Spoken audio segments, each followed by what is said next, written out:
윤석열 당선인에게 집무실 이사가 민생보다 더 중요한지 묻지 않을 수 없습니다.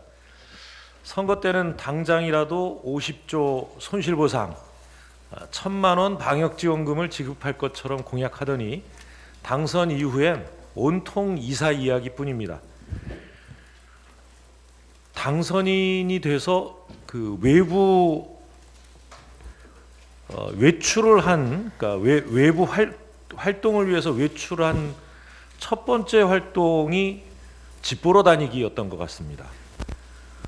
심지어 국방부 용산 국방부 청사뿐 아니라 한남동 공관들도 돌아봤다고 합니다. 참 딱한 노릇입니다. 코로나 대응과 민생 지원에 대한 구체적인 논의는 안개 속으로 사라졌고, 어제서야 인수위에서 손실보상 해법을 찾아야 한다는 선언적 구호가 나왔습니다. 당선자가 속전속결로 집무실 설계부터 이전까지 직접 로드맵을 발표한 것에 비해 민생경제 회복 방안에 대한 거부기 행보가 개탄스럽습니다. 지금 국민께 가장 필요하고 중요한 1순위는 민생 회복이고 경제를 살리는 것입니다. 인수위가 시름 깊은 민생을 외면한 채 귀한 시간을 허비할 때가 아닙니다. 더불어민주당은 좌고우면하지 않고 국민의 먹고 사는 문제부터 먼저 챙기겠습니다.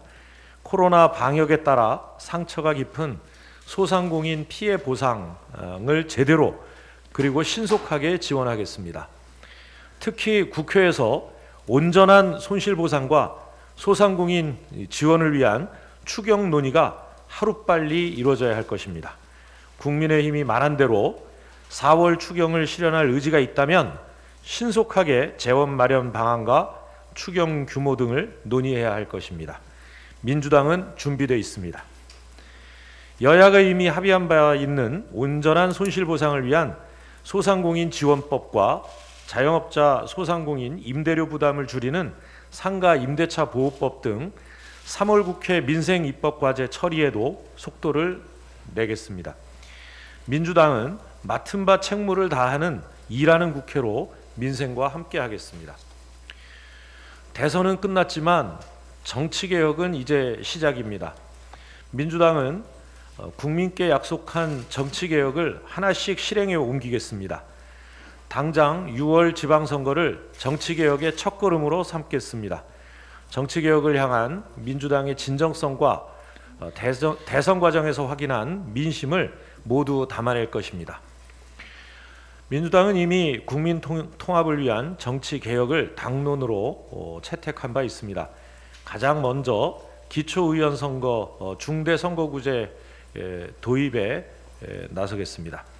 풀뿌리 민주주의를 정착시켜 다양한 국민 목소리가 지방의회에 온전히 반영될 수 있도록 하겠습니다.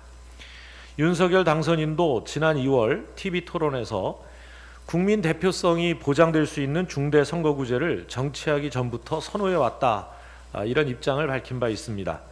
단일화한 안철수 위원장 역시 다당제에 대한 소신을 강조해왔습니다. 그런데 국민의힘은 대선이 끝나자마자 바로 민심을 외면하고 있습니다. 민주적 다양성을 높이는 중대선거구제를 반대하는 것도 모자라서 심지어 시대를 역행하는 이 기초의원 소선거구제를 주장하고 있습니다.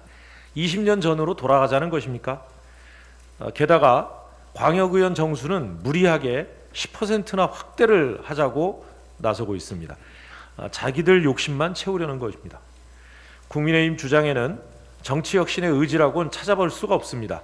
손에 쥔 것은 놓지 않고 오로지 기득권 강화에만 열을 올리고 있을 뿐입니다. 윤석열 당선인이 강조하는 국민통합정부도 정치개혁이 전제돼야 가능할 것입니다. 진정으로 의지가 있다면 민심에 따른 정치개혁에 나서주기 바랍니다. 어제 정치개혁특별위원회를 개회할 예정이었지만 국민의힘의 기초의원 중대선거구제 논의 반대한다면서 국민의힘의 방해로 회의가 개의되지 못했습니다. 오늘도 정개특위 회의가 예정돼 있습니다. 지방선거도 2달밖에 남지 않았습니다. 선거제도 개혁뿐만 아니라 선거구 획정 등 국회가 해야 할 역할이 많습니다. 국민의힘의 전향적인 태도를 강력히 촉구합니다. 이상입니다. 네, 신임 정책위 의장 김성환입니다. 우리 민주당은 선거 전에도 선거가 끝난 지금도 일하는 민생 정당, 국민을 위하는 정책 정당임에 변함이 없습니다. 3월 임시국회를 시작으로 남아있는 문재인 정부 51일 동안에도 민생개혁입법과 정책 현안을 촘촘히 챙기도록 하겠습니다. 오미크론이 정점에 이른 지금 민생 현안 해결은 발등에 불과 같습니다. 대선 당시 여야 모두 약속했던 당선 즉시 추경 예산 편성을 통한 소상공인 손실보상을 위해 최선을 다하겠습니다. 또한 한국형 PPP 고정비 상환 감면 대출 제도입니다. 이 제도를 도입해서 매출이 급감한 소상공인의 임대료와 고용유지 인건비 등을 상환 감면하고 상가 임대차 보호법 개정을 통해서 임대료 부담도 경감할 것입니다. 내일 2022년도 공동주택 공시가격이 발표됩니다. 공시가격이 다소 상승하더라도 1가구 1주택은 차별 없이 2020년 기준으로 과표를 산정해서 재산세 등 보유세 부담이 늘어나지 않도록 정부와 긴밀히 협의하겠습니다. 다주택자 매물이 시장에 나올 수 있도록 하는 양도소득세 개정안 등 부동산 관련 입법도 국민 눈높이에 맞춰 속도감 있게 개정하겠습니다. 윤석열 단성자의 대통령 직무실 이전 관련해서 한 말씀 드리겠습니다. 윤석열 단성자의 취임과 동시에 청와대 용산 이전은 사실상 어려워졌습니다. 그런데 윤 당선자는 취임 후 용산 이전 계획을 강행할 태세인 것 같습니다. 후보 시절 손바닥에 쓴 왕자처럼 행보하는 것이 너무나 안타깝습니다. 취임 후에 용산 이전을 추진하더라도 불통행전, 안보 불안, 서울 시민의 재산권 침해 등 여러 가지 문제점은 해결되기 쉽지 않아 보입니다. 이런 문제점 외에도 고려할 사항이 너무나 많습니다. 첫 번째는 교통 통제에 따른 시민 불편입니다. 이 자료를 보시면 한남동 공간에서 국방부까지 출퇴근하는 시간의 거리가 대략 한 2.8km에서 4.5km 정도 됩니다. 교통 통제 하에 이동을 하면 5분 정도 걸리는 시간인데 대통령의 안전을 고려하면 대략 한 10분 정도 통제를 해야 됩니다. 전파도 물론 통제합니다. 이곳은 이태원로인데 왕복 4차로 정도에 불과합니다. 출퇴근 시간에 평균 속도가 25km가 채 나오지 않는 평소에도 굉장히 밀리는 구간입니다. 이 공간에서 출퇴근을 매일 하게 되면 하루에 20분 이상 우리 시민들이 가뜩이나 불편한 공간에서 더 큰 교통 통제를 경험하게 됩니다. 대통령 청와대는 국방부로 옮긴다고 하면서도 여전히 청와대 영빈관은 계속 쓰겠다고 합니다. 이 국방부에서 청와대 영빈관까지 거리가 6.3km입니다. 대략 15분에서 20분 정도 걸리는 일입니다. 청와대 영빈관은 국빈과 관련한 여러 가지 행사를 1년에 수십 차례에서 많게는 100여 회 개최합니다. 이 국방부에서 청와대 영빈관까지 우리 시민들은 영문도 모른 채 20분, 30분씩 교통 통제를 당해야 하고 전파 차단도 당해야 할지 모르는 시민 불편을 알고 있는지 잘 모르겠습니다. 용산 이전은 한강의 안보상의 명백한 허점을 드러내는 방안이기도 합니다. 현재 운영되고 있는 비행금지 제한구역은 보안 등급에 따라서 각각 반경 3.7km, 이게 P73A 구역입니다. 그리고 반경 8.3km B구역입니다. 이런 정도 비행금지 구역을 설정해야 유사시에 항공안전을 보호할 수 있습니다. 그런데 이쪽으로 옮기면서 이 B구역을 없애겠다는 겁니다. A구역만 통제를 하게 되면 사실상 드론이나 여러 가지 소위 항공으로부터의 안전을 보호할 수 없는 상태입니다. 1분 내에 소위 이 여러 가지 항공 테러가 발생하는 것을 막을 수 없는 제도입니다. 시민의 불편을 막기 위해서 항공 안전구역을 줄이면 줄이는 대로 문제가 생기고 넓히면 넓히는 대로 문제가 생기는 것이 뻔함에도 불구하고 용산 이전을 강행하는 것은 정말로 문제가 크다고 보여집니다. 또 하나 미래 산업하고도 큰 문제가 생기게 됩니다. 이제 막 도시명 항공 모빌리티, 약칭 UAM이라고 하죠. 이 사업의 효율성을 크게 떨어뜨릴 가능성이 매우 높습니다. UAM은 소형 항공기를 통해 도심 간 이동을 가능케 해서 이동과 물류에 소요되는 막대적 사회적 비용을 절감하는 것 등 기존 물류의 패러다임을 바꾸는 굉장히 혁신적인 산업입니다. 정부는 2025년까지 이를 실용화해서 법제도를 정비하고 시범적으로 단계적 사업을 추진할 예정으로 있습니다. 문제는 이 사업이 김포공항부터 삼성역까지의 노선인데 이 중간에 보시는 대로 비행 금지 구역이 있습니다. UAM 사업은 당장은 다른 곳으로 할 경우에 추락할 경우에 여러 가지 문제가 생길 수 있어서 우선은 한강변을 따라서 시범 사업을 하게 되어 있는데 아무리 좁게 설정하더라도 한강변에 비행 금지 구역을 설치하지 않을 방법이 없습니다. 그러면 이 소위 UAM 사업의 중심 분야가 뻥 뚫리게 돼서 사실상 이 사업을 효과적으로 펼칠 수 있는 방법이 없습니다. 세계 각국은 현재 UAM 발전 사업을 위해서 막대한 투자를 하고 있고요. 2040년경에는 세계 시장 규모가 약 1조 5천억 달러에 이를 거라고 전망합니다. 이 사업이 대한민국에서 매우 심각한 타격을 받을 가능성이 매우 높습니다. 윤석열 당선인은 국민의 안전, 시민의 불편, 또 국가의 미래 산업에 대한 고려까지 충분히 하셔서 보다 신중한 결정을 해줄 것을 엄정하게 촉구하는 바입니다. 이상입니다. 예, 방금 김성환 신임 정책위 의장께서도 청와대 직무실, 대통령 직무실 이전 관련된 말씀을 해주셨는데요. 이 청와대 직무실 이전에 검토 과정이 도대체 어떻게 되는지도 여전히 혼란스러운 상황입니다. 예를 들어서 김재원 국민의힘 최고위원은 언론 인터뷰를 통해서 선거 시기부터 애초에 용산 이전을 검토했었다. 다만 밝히지 못했을 뿐이다. 라고 얘기한 반면에 권성동 의원은 21일 날 MBN에 출연해서 최근에 신문의 칼럼을 보고 실무자가 낸 아이디어다라고 얘기를 하고 있습니다. 도대체 이게 누구 말이 맞는지, 그리고 도대체 어떤 경로로 검토되기 시작했는지, 이조차도 혼란스러운 이런 용산 이전이 계속 추진되는 게 맞는지 심각한 의문을 좀 표하겠습니다. 저는 지금 법사위에 계류 중인 평등법이 조기에 그리고 신속하게 심의되고 논의돼야 된다는 말씀을 좀 드리겠습니다. 아시다시피 평등법은 2007년도에 정부안으로 제출되었으나 임기 만료로 폐기된 이후에 15년 동안 수차례 발의되었다가 폐기되고 또는 철회되는 일이 반복되었었습니다.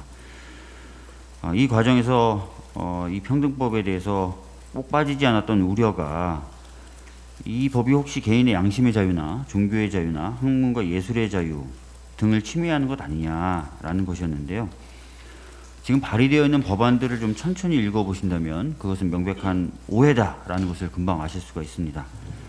차별해서는 안 되는 영역을 정해두고 최소한 이 영역에서만큼은 이유 없이 합리적이지 않게 차별하지 말고 동등하게 대하라고 정하고 있을 뿐이다 라는 점을 꼭 말씀드리고 싶습니다. 그리고 또 하나 꼭 말씀드리고 싶은 부분은 처벌에 관한 것인데요. 설교하다가 구속될 수 있다, 뭐 차별하면 처벌받는다, 뭐 이런 이야기들이 많이 돌고 있습니다. 그런데 법안을 읽어보시면 그러한 처벌 조항이 전혀 없다라는 것을 아실 수 있을 것이고요. 제 법안을 기준으로 해서 봤을 때 차별을 받는 사람이 이 차별 행위에 대해서 시정 조치를 국가인권위원회나 이런 데다 요구했을 때 그런 행위에 나섰다는 이유로 그 사람을 해고하거나 징계하거나 퇴학시키는 등의 불이익 조치를 가하는 사람에 대해서만 처벌 조항이 존재할 뿐이다. 그래서 아까 말씀드렸던 것처럼 뭐 설교하다가 구속될 수 있다라든지 차별하면 무조건 처벌받는다라든지 이런 말이 성립되지 않는다라는 점을 다시 한번 강조해 드리겠습니다. 우리 모두 잘 알고 있는 것처럼 헌법 11조에는 모든 국민은 법 앞에 평등하다라고 규정을 하고 있습니다. 그래서 이 헌법 규정의 구체화를 위해서 기본법으로서의 평등법이 반드시 필요합니다. 15년 동안의 기다림을 이번엔 꼭 끝내야 할 것이고요. 우리 더불어민주당이 앞장서겠습니다. 감사합니다. 예, 정개특위 간사 김영배입니다.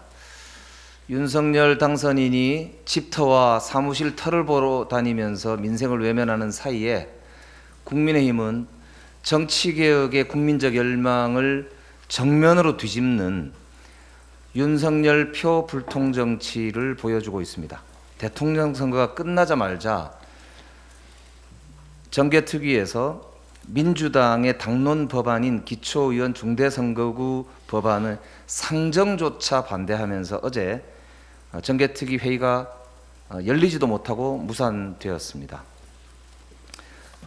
기초의원 중대선거구제를 강화해서 의회 다양성을 확보하기 위한 우리 민주당의 법안 상정 요구조차 거부하면서 횡포를 부리고 있습니다. 제7회 지방선거 기준 1035개 기초의원 선거구 중에서 591개의 선거구가 2인 선거구로 사실상 양당 독점 구조를 형성하고 있는 것이 사실입니다. 일부의 증언과 선거구 통합을 통해서 새로운 생각을 가진 그런 국민의 대변자의 다양성을 보장하는 길을 열어주어야 하는 시기입니다. 그러나 국민의힘은 오히려 20년 전에 끝난 기초의회 소선거구 제도 부활을 주장하면서 승자 독식, 지역 갈라치기, 양당 기득권 강화의 당리당략의 속내를 숨김없이 드러내고 있습니다. 더불어서 4대 1이던 선거구별 인구 편차를 3대 1로 줄여서 투표권의 불평등을 해소하라라고 하는 헌법재판소의 판결을 정면으로 뒤집는 영남 지역 중심의 대폭 확대된 광역의원 지역구 획정안을 고집하고 있습니다. 아예 노골적으로 자신들의 기득권을 유지 확대하겠다는 주장을 버젓이 하고 있는 것입니다. 대선 전에는 윤석열 후보와 안철수 인수위원장께서 국민 통합을 위한 정치, 다양성 확보를 위한 다당제 정치가 자신들의 평소 주장이다라고 하는 말씀을 하셨지만 이제는 오직 제밥에만 관심을 보이고 있는 행태를 반복하고 있는 데 대해서 어떤 생각을 갖고 계신지 밝혀주시면 좋겠습니다. 혹시 지방선거도 이미 우리가 이겼다라고 하는 자화도취에 취하신 건 아닌지 묻고 싶습니다. 국민의힘이 대선 승리의 달콤함에 취해서 다원주의 정치라고 하는 시대적 요구를 묵살하는 것 매우 걱정됩니다. 지역주의, 승자독식, 양당 기득권 정치는 더 이상 우리 국민의 다양한 정치적 의사를 담아내지 못한다는 것이 명약관화합니다.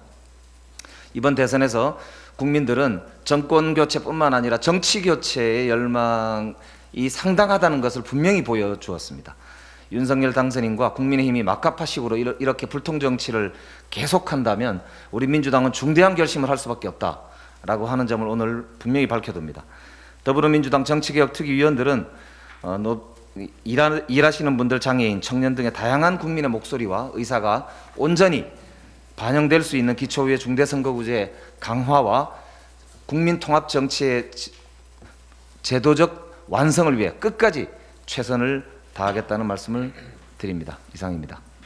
윤석열 당선자의 대통령 집무실 용산 이전이라는 졸속 날림 발표가 연일 논란을 낳고 있습니다. 현재 윤 당선인은 군 통수권자의 승인 없이 국방부에 한 달 안에 짐을 빼서 나가라고 무리하게 강요하고 있습니다. 윤 당선자가 문재인 대통령이 날렸던 임기 5년짜리가 겁이 없다라는 독서를 기억합니다. 코로나로 망가진 민생을 최우선으로 해야 할 지금에 집무실 이전에 매달려서 불필요한 논란을 불러일으키는 임기 5년짜리 윤 당선자 스스로에게 던져볼 만한지 되돌아보시기 바랍니다. 그리고 윤석열 정부의 원전 확대 정책에 대해서 한 말씀 올리겠습니다. 실범을 앞둔 윤석열 정부의 원전 확대 정책에 깊은 우려를 표하지 않을 수 없습니다. 윤석열 당선자 취임 이후 가동 연한이 끝난 원전 수명이 연장될 가능성이 매우 높습니다. 윤석열 캠프에서 원자력 에너지 정책 분과장을 맡았던 주한인규 서울대 원자핵공학과 교수가 충남 당진에 핵발전소 건설 가능 계획을 언론을 통해 밝히기도 했습니다. 윤 당선자의 소형 모듈 원전 SMR 개발 공약을 위해서 이미 전력망이 깔려있는 당진 석탄발전소 부지에 소형 핵발전소를 지으면 된다는 것입니다. 소형 핵발전소는 대형 원전보다 소규모라서 안전하다는 전제를 기반으로 개발되고 있지만 여전히 원전 사고의 위험을 안고 있습니다. 오히려 소규모로 산발적으로 입주할 경우에 핵 안전사고의 위험이 더 커진다는 우려가 있습니다. 평생을 석탄발전소로 고통받아온 당진 시민들에게 주 교수의 발언은 더 위험한 핵발전소 옆에서 더 큰 고통을 감내하라는 폭언이자 망언입니다. 지난 11일은 후쿠시마 원전사고 11주기였습니다. 11년이 지났지만 여전히 일본은 원전사고 후유증에서 회복하지 못하고 있습니다. 얼마 전 울진에서 발생한 산불이 해안가의 하늘 원전 가까이 번지는 위험한 순간이 있었습니다. 후쿠시마 원전 사고가 남의 나라에서만 일어날 수 있는 사고가 아니라는 점을 다시금 확인하게 되었습니다. 우리 민주당은 앞으로도 합리적인 에너지 믹스 정책이 실현될 수 있도록 최선을 다하겠습니다. 이상입니다.